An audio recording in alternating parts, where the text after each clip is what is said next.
La campagne « Oser l'audace de la foi ». La semaine dernière, on a vu que cela commence par ouvrir les yeux, à voir. La foi consiste à voir Dieu au milieu de nos géants. À ne pas voir uniquement les géants qu'il y a sur notre route, mais à voir Dieu à côté des géants.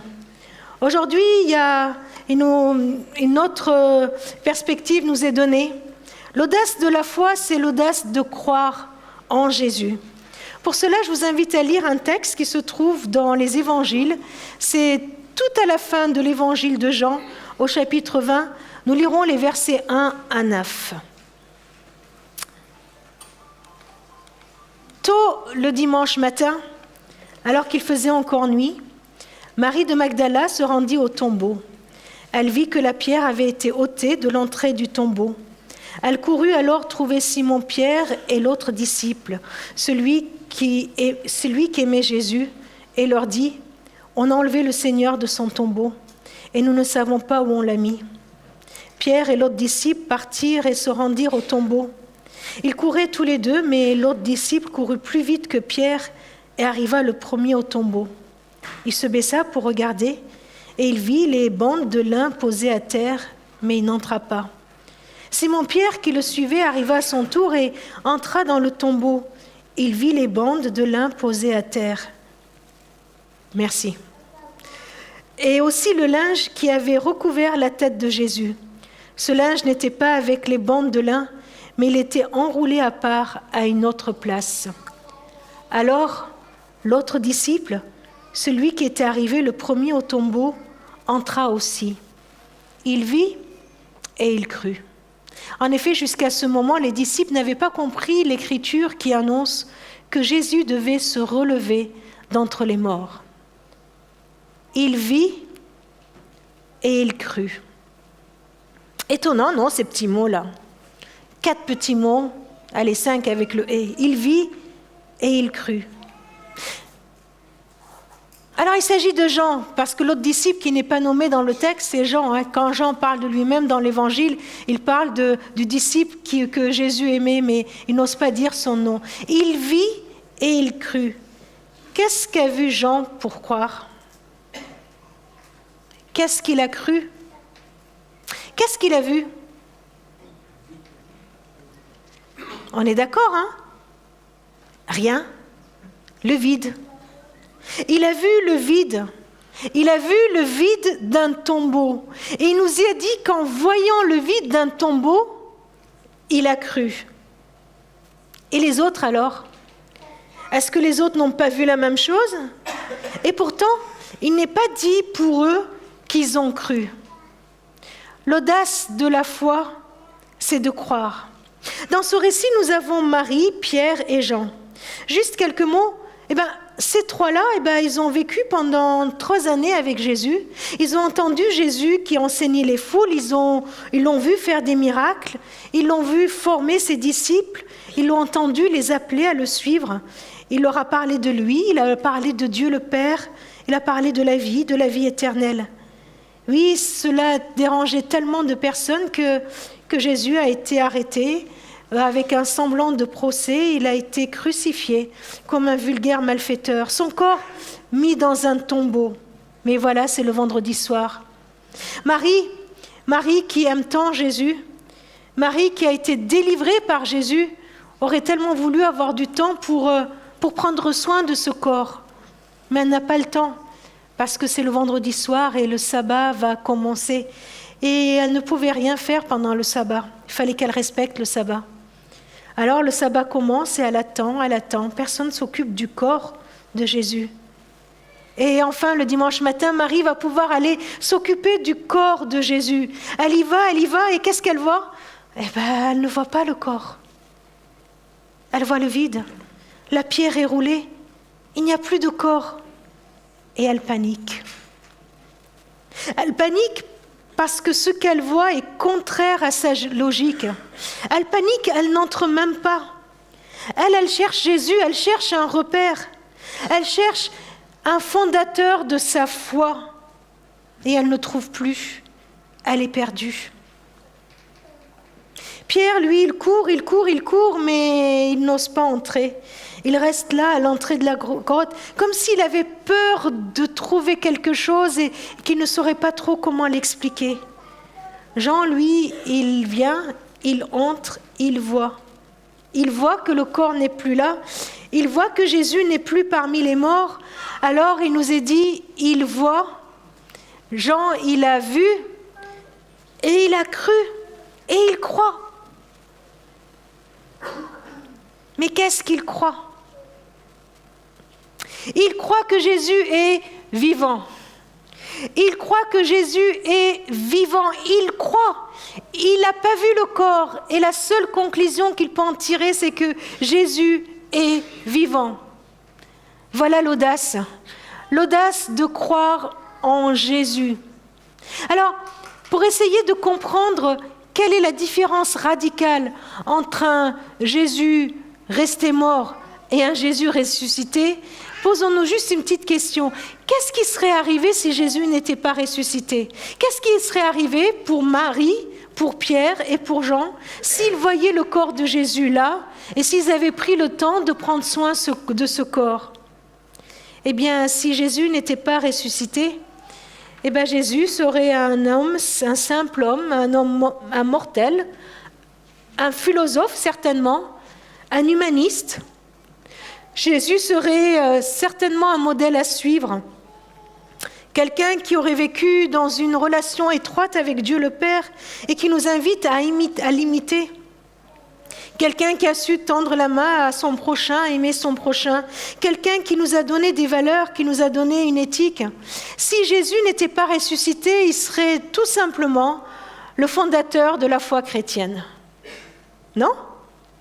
C'est lui qui aurait été le fondateur de la foi chrétienne, comme tant d'autres qui sont venus et qui ont donné une belle philosophie, qui nous ont donné une façon de voir la vie et qui sont devenus des fondateurs d'une religion, les fondateurs d'une foi. Oui, si Jésus n'était pas ressuscité, il serait le fondateur de la foi chrétienne. Mais la foi en quoi? La foi en qui? La foi dans l'enseignement qu'il nous aurait apporté? La foi dans cet homme qui a été un exemple pour nous. Paul, il nous dit je vais vous dire ça, dans 1 Corinthiens 15, 17, il nous dit « Si Christ n'est pas ressuscité, notre foi est... » Et ça va fort, hein? Il ne dit pas « elle serait qu'à moitié », il ne dit pas « elle serait moins forte qu'eux », il dit « elle est inutile ». Si Christ n'est pas ressuscité, nous n'aurions pas eu besoin d'oser l'audace de croire en lui.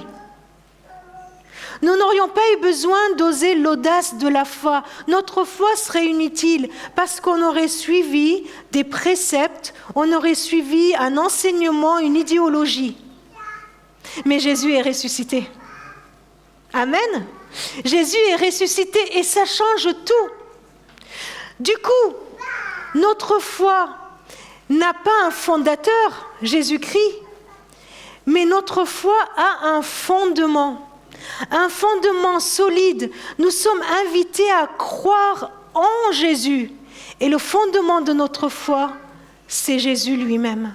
Ça change tout. Ce n'est pas juste un petit jeu de mots. Dans Éphésiens, il nous est dit, c'est toujours Paul qui prie et qui dit que Dieu ouvre vos yeux à sa lumière pour que vous compreniez à quelle espérance il vous a appelé. Parce que nous sommes appelés à une espérance. Nous ne sommes pas juste appelés à un dogme à intégrer dans nos vies, mais à une espérance vivante. Que Dieu ouvre vos yeux pour que vous puissiez comprendre à quelle est la richesse et la splendeur des biens destinés à ceux qui lui appartiennent. Vous n'avez pas envie d'essayer de fouiller pour découvrir cette richesse? D'essayer de fouiller pour comprendre la splendeur des biens qui nous sont destinés? Et que vous puissiez comprendre quelle est la puissance extraordinaire dont il dispose pour nous, les croyants. J'ai beau lire cette phrase, je crois que j'arrive à comprendre que une toute petite part de ce qu'elle veut exprimer. Un jour au ciel, le Seigneur nous l'expliquera. Peut-être qu'on n'aura plus besoin de comprendre parce qu'on le vivra pleinement. Que vous puissiez comprendre quelle est la puissance extraordinaire dont il dispose pour nous les croyants.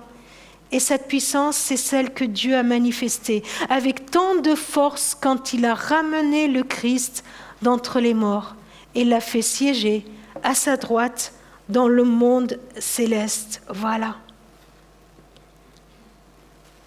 La semaine dernière, on a vu comme il est important que Dieu ouvre nos yeux pour qu'on voit. Ce verset était dans les lectures quotidiennes. Vous l'avez remarqué? Il y en a qui suivent les lectures quotidiennes? Ouais? Bon allez, un petit sondage. Qui suit les lectures quotidiennes?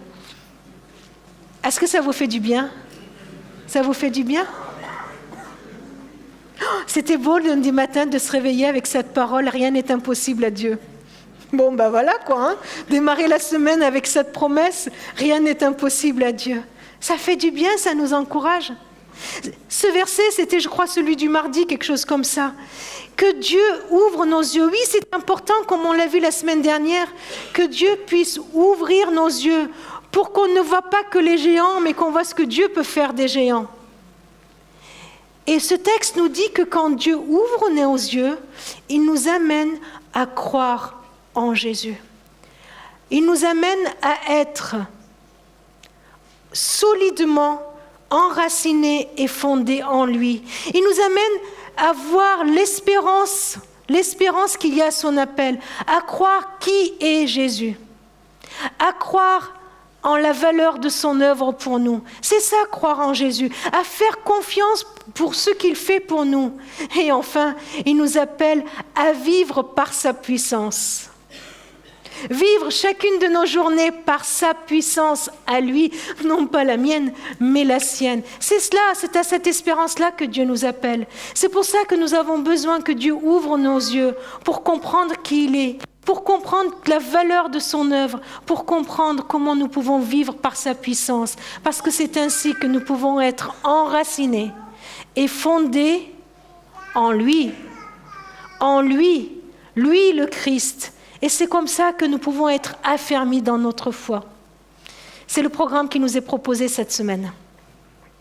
Il nous est proposé cette semaine de croire en Jésus, d'être enracinés, d'être fondés, inébranlables, non pas dans une théologie, non pas dans des idées, non pas dans l'humanisme ou dans des valeurs sociales super fortes et super importantes. Hein. Je ne suis pas en train de les négliger, pas du tout.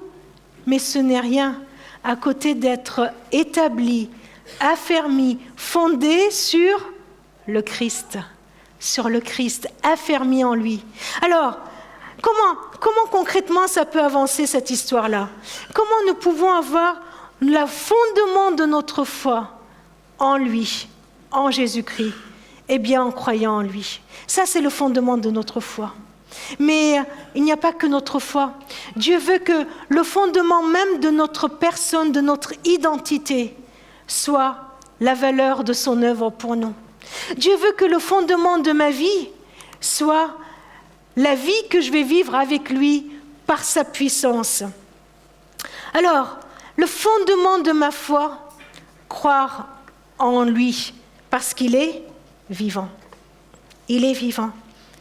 Quand Jésus dit « Je suis avec vous tous les jours jusqu'à la fin du monde », eh bien, il peut le faire parce qu'il est vivant. Aujourd'hui, il peut nous parler, il peut nous écouter, il vit. Le fondement de foi, c'est croire qu'il est le Fils de Dieu. Il est vraiment celui qui a été envoyé par Dieu le Père. Il est Dieu incarné. Il est venu nous rejoindre. Quand le centurion, en voyant mourir Jésus, a crié « Mais il est certainement le Fils de Dieu », oui, c'est vrai. Il est le Fils de Dieu. Tout ce que nous avons chanté sur Jésus, nous ne l'avons pas chanté pour nous faire du bien. Nous n'avons pas chanté qu'il est glorieux, majestueux, juste pour nous faire du bien. Ce n'est pas nous qui en faisons une idole, qui disons du bien de lui. C'est lui qui est Dieu vivant. Et nous ne faisons que reconnaître qui il est. Vous voyez la grande différence? Nous ne faisons que reconnaître qu'il est vraiment Fils de Dieu. Nous ne faisons que reconnaître que ce qu'il dit est la vérité. Croire en Jésus, c'est croire que tout ce qu'il dit est vérité. Croire en Jésus, c'est croire qu'il est puissant, qu'il est tout puissant. S'il n'était pas s'il n'était pas ressuscité, s'il était resté mort, si Pierre, Jean et Marie avaient vu le corps de Jésus, cela aurait été la preuve pour eux que la mort est plus fort que Jésus. Non? C'est la preuve que la mort a eu son dernier mot, qu'on a pu tuer Jésus. Et que ces personnes qui l'ont condamné, qui l'ont crucifié, même ces personnes sont plus fortes que lui parce qu'elles ont pu le faire taire. Même celui qui l'a crucifié, celui qui l'a condamné, est bien plus fort que lui parce qu'il avait le droit de vie ou de mort sur lui. Jésus, en ressuscitant, il nous donne la preuve qu'il est tout puissant. Il est tout puissant. La mort n'a pas pu le retenir, il est plus fort que la mort. Il est plus fort que toutes les puissances, il est le Seigneur des Seigneurs. Il n'y a absolument rien ni personne qui soit au-dessus de lui. Il n'y a absolument rien ni personne qui pourrait l'arrêter dans son action. Il est victorieux, il est glorieux, nous l'avons chanté, il l'a prouvé. C'est lui qui a gagné sur Satan. C'est lui qui a gagné sur l'ennemi. C'est lui qui a gagné sur le géant des géants. C'est lui qui a gagné. La foule a crié, crucifie-le. Il a été crucifié, mais la mort ne l'a pas gardé. Il est ressuscité, il est le plus fort. Est-ce que je le crois? Amen. Est-ce que je le crois? Est-ce que nous osons l'audace de croire qui est Jésus? Alors c'est lui le fondement de ma foi. C'est lui le fondement de ma foi. Alors du coup, il est aussi le fondement de mon identité, parce que ce qu'il a fait pour moi est valable. Je crois en ce qu'il a fait, je crois ce qu'il dit de moi. J'accepte ce qu'il m'offre. J'accepte que ce qu'il dit de moi est la vérité. C'est ça le fondement de ma foi. Alors je sais que je suis créé par lui et pour lui. Je sais pourquoi je suis sur cette terre. Oh là là, il y a 15 jours, Fanny nous l'a dit d'une façon tellement grandiose. Elle est où? Bon, excuse-moi, voilà. Elle nous l'a dit d'une façon tellement grandiose pendant son baptême. Elle sait pourquoi elle est là. C'est Dieu qui a voulu qu'elle vienne. C'est Dieu qui veut que je vienne. Alors je sais pourquoi je vis. Je vis par lui et pour lui. Je suis créée à son image. Alors Dieu va... Oui, cette image, elle ne se voit pas tout le temps, hein, mais Dieu va... Je vais le laisser me façonner. Je vais le laisser me transformer. Je vais le laisser enlever tout ce qui ternit cette image pour que vraiment l'image de Dieu, l'image à laquelle j'ai été créée, puisse se refléter, pour que je puisse témoigner de qui il est par ma vie. Alors oui, son œuvre est efficace, alors je sais que je suis aimée de Dieu. Vous savez, à force de le dire, des fois on peut banaliser cela. Mais reconnaissons que le besoin premier de tout être humain, et nous compris, c'est de assouvir notre besoin d'amour. La preuve, c'est que nous quémandons cet amour partout où nous allons. Nous quémandons cet amour dans nos relations. Nous commandons cet amour dans nos amitiés. On dit « aimez-moi, aimez-moi, aimez-moi, acceptez-moi ». Nous quémandons cet amour dans la famille. On crie à notre époux « aime-moi, aime-moi ». Et l'époux crie à son épouse « aime-moi ». On crie à nos enfants « aime-moi ». On crie à nos parents « aime-moi ». On crie à nos voisins « aime-moi ». Parce qu'on a tellement besoin d'être aimé. Et puis on est à chaque fois ébranlé quand on reçoit ce non-amour. Notre quête d'amour est tellement grande qu'on fait les choses pour être aimé. Mais oui, bien sûr qu'on fait les choses pour être aimé. On est gentil pour être aimé. On rend service pour être aimé. Et quand on ne reçoit pas cet amour, on ne comprend pas. On se sent trahi, on se sent blessé. Mais en fait, c'est juste parce qu'on s'est trompé de fondement. Le fondement de notre identité ne peut pas se trouver chez les autres. ne peut pas se trouver dans tout ce que je fais. Elle ne peut se trouver qu'en Christ parce que je crois en Jésus. Je crois en Jésus. Et puisque je crois en Jésus, je veux trouver le fondement de mon identité dans son amour. Dieu m'aime. Il m'aime. Il m'aime. Et en plus, il m'aime tel que je suis. Parce que lui seul, il est capable de pardonner toutes mes erreurs, tous mes échecs. Alors, je n'ai pas besoin de les cacher, je n'ai pas besoin d'essayer de me rattraper, je n'ai pas besoin de faire une quelconque pénitence pour essayer de régler ça. J'ai besoin juste de lui venir et de lui en parler, parce que je crois en Jésus. Je crois qu'il peut me pardonner, je crois qu'il peut me sauver, je crois que j'ai la vie éternelle en lui. Pourquoi ? Parce que je suis son enfant. Je suis enfant de Dieu. Vous imaginez l'audace de croire en Jésus, en quoi ça nous amène ? Ça nous amène à avoir un fondement de mon identité. Je suis enfant de Dieu. Je suis enfant de Dieu. Tous verront que le Père est en moi. Je vis, je sers, fondé en Christ. Voilà le fondement inébranlable de ma vie. Je crois en Jésus. Je lui fais confiance. Et enfin, croire en Jésus, c'est le fondement de notre vie pour pouvoir vivre par sa puissance. Puisque je crois en Jésus, je lui fais confiance. Je lui fais confiance et je lui obéis. Je ne choisis pas de lui faire confiance dans ce qui m'arrange et de laisser de côté ce qui m'arrange moins. Ça, c'est pas vraiment faire confiance, non ? Ça, c'est pas vraiment croire. Je ne choisis pas les versets que je veux bien suivre et les autres qui me dérangent et que je mets de côté. Je vous ai déjà dit, j'ai une amie qui, quand elle avait 15-16 ans, elle avait pris sa Bible et là où c'était marqué « Femmes, soyez soumises à vos maris », elle l'avait rayé. Elle me dit « Moi, je veux tout, mais pas ça, pas ça ». Elle l'avait rayé. Et elle l'avait fait physiquement, mais on le fait tellement souvent dans notre tête. On va rayer, mettre de côté tout ce qui ne nous arrange pas. Crois en Jésus. Fais confiance en Jésus. Et puis, je suis appelée à lui faire confiance en tout temps. Même dans les circonstances que je ne comprends pas. C'est fou de voir dans les moments de difficulté comment nous pouvons laisser ces difficultés prendre le dessus et même nous éloigner de Dieu. Dans des moments de difficulté, des temps de tragédie dans notre vie, on pourrait être dans la tentation de crier « Mais Seigneur, si tu es tout-puissant, si tu es Seigneur des Seigneurs, si je suis aimé de toi, si je suis protégé en toi, mais t'es où ? Et pourquoi tous ces malheurs ? Pourquoi je vis ce que je vis ?» Et à force de crier « Pourquoi ?», on finit par nous éloigner de Dieu. Ayons l'audace de croire en Jésus, même en plein milieu des tempêtes. Ayons l'audace de croire en Jésus, même dans ce que je vis qui semble démontrer que Jésus est absent, que Jésus il est mort, que Jésus n'est pas là. C'est cela l'audace de la foi. C'est de continuer à faire confiance et à croire.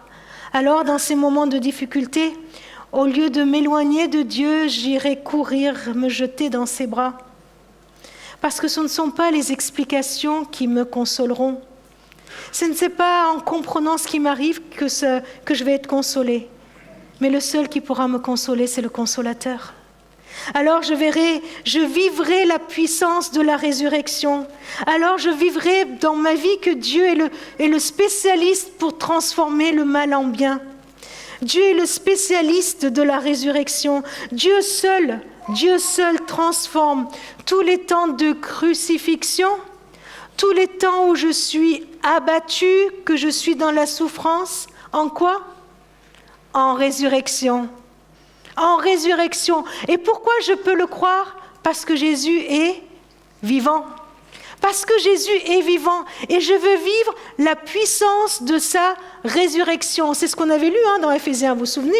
C'est toujours ce verset qu'on est en train de décliner. Vivre par sa puissance, c'est en plein cœur de mes tempêtes, en plein cœur de mes souffrances, continuer à croire en Jésus parce que je crois en la résurrection. Alors je lui fais confiance et je saisis pleinement tout l'héritage qu'il veut me donner. Et cet héritage merveilleux qu'il veut me donner, c'est lui en moi. C'est l'Esprit Saint qui va venir m'habiter.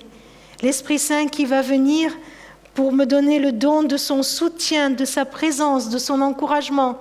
Il va me guider, il va me protéger, il va m'envoyer. Alors oui, je crois en Jésus. Du coup, je crois en Jésus ne sera plus uniquement une confession de foi, ne sera plus quelque chose que je déclare, je crois en Jésus, mais ce sera tout simplement mon style de vie. Je crois en Jésus. Ce sera ma façon de vivre chaque instant de ma journée. Non pas pour éviter le pire ou pour éviter la mort. Non, je vis chacune de mes journées sans en gaspiller aucune. Je crois en Jésus parce qu'il est le fondement de ma foi, parce qu'il est le fondement de mon identité, parce qu'il est le fondement de ma vie. Je veux croire qui il est. Je veux croire en la valeur de son œuvre pour moi et je veux vivre par sa puissance. Est-ce que tu crois en Jésus? Est-ce que ce matin, tu veux croire en Jésus? Est-ce que ce matin, tu veux être à nouveau, ou peut-être pour la première fois, enraciné et fondé en lui, pour vivre chaque jour avec ce Dieu vivant par la puissance de sa résurrection. Peut-être que dans ce que a été déroulé, dans les notes que vous avez prises dans vos livres, peut-être qu'il y a des mots que vous avez notés et vous dites « ça, oui, mais je ne le vis pas vraiment. Le pardon, je ne le vis pas vraiment. Mon identité fondée sur lui, des fois, c'est plus dur que d'autres. » Alors, vous savez, Dieu ne va pas nous reprocher de ne pas croire. Vous savez pourquoi? Parce qu'il est prêt même à nous aider à croire. Par contre, il pourrait nous reprocher de ne pas lui demander de nous aider. Alors demandons-lui de nous aider. Disons-lui, Seigneur, je veux avoir l'audace de croire en toi. Je veux que, quand je dis « je crois en Jésus », ce soit mon style de vie. Non pas juste des mots qui sortent de la bouche, mais mon style de vie. Alors viens, ouvre mes yeux et aide-moi à être enraciné et fondé en toi. Prions ensemble.